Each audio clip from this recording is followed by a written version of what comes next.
গোলোকগঞ্জৰ প্ৰতাপগঞ্জ বজাৰত তামাৰহাট আৰক্ষীৰ অভিযান।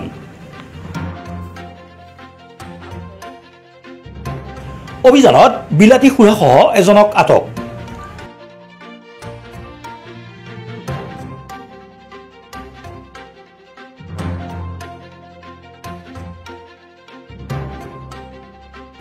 আটক প্ৰতাপগঞ্জ বজাৰৰ ব্যৱসায়ী মানিক সাহা।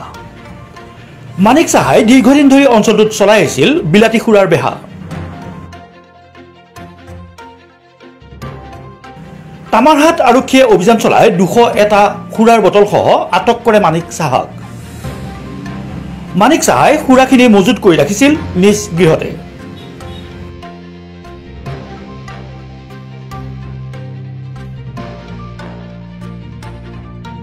সুজয় বমনৰ সহযোগত ষ্টাফ ৰিপৰ্টাৰ কৌশিক দে ৰিপৰ্ট ইউনিভাৰ্চেল নিউজ।